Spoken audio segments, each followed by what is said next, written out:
Assalamualaikum dear students. I hope you all are fine today.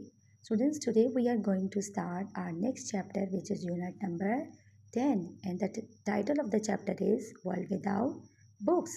Students, this is very interesting and informative chapter. This chapter highlights the importance of books in our life. Students, have you ever imagined your life without books? How our life would be without books? Our life without books would be devoid of imagination, knowledge, information, entertainment, and mental growth.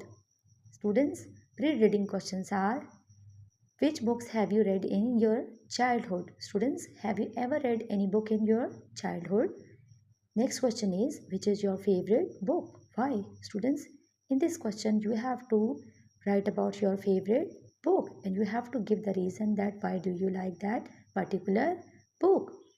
Next question is, how is book reading a good habit? Students, in this question you have to give the importance of book reading. An Irish novelist, Colin Tubin, once recounted a story about observing a Cantonese man sitting on a Kowloon footpath reading a book. Dear students, these lines describes the poet's personal experience that he was observing an Irish novelist who was sitting on a footpath while reading a book. The man's face was turned with concentration. Students, stern means serious, and his finger tracing the line being read. Students, these lines show that the novelist was completely absorbed in book reading, that he forgot the world. At times, the man's expression would be disturbed in frustration at his progress. So, suddenly, the writer noticed the change in the facial expression of that novelist with the progress of the story.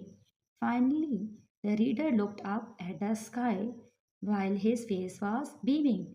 So, the reader looks satisfied with the end of the story.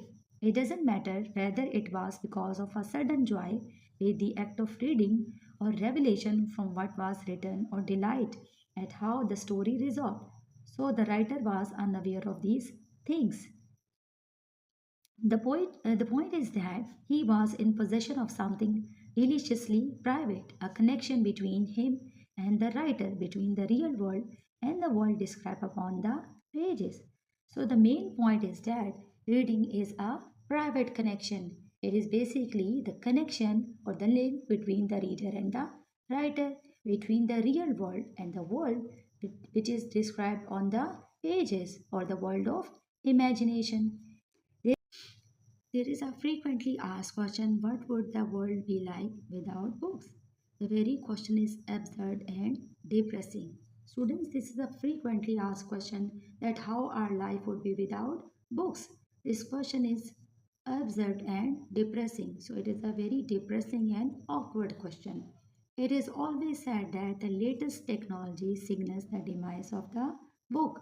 Students, demise means downfall. Decades ago, it was thought that the radio would replace books. So the people were afraid with the invention of radio. They thought that the radio would replace books. The fear has persisted throughout with the inventions of television and internet. So the people were also scared with the invention of television and internet. But scenes like that of Cantonese man reading the book negate the notion that modern advances was a threat to reading. So students, the presence of that man while sitting on the footpath with a book in his hand shows that these inventions can't replace books, because books are themselves a form of technology. It is that kind of technology which is spread on the pages. So these inventions can't replace books. Literature is the story of humans. It is the record of who we are, where we come from, and where we are going. Books make us travel at large. During our journey, we are connected with humanity. We identify ourselves with the characters we meet and learn whether we love, loathe, fear, or flatter. They help us comprehend our faults and aspirations. Students, aspiration is the desire to do something. Loathe means hate. So, students, literature is about human beings. It is a record of who we are, where we come from, where are we going, and what are we doing with our lives. Book reading takes us into another world. It takes us into the world of imagination because whenever we open a book, we enter into another world. And books connect us with humanity. We identify ourselves, we relate ourselves with different characters. They help us understand our faults,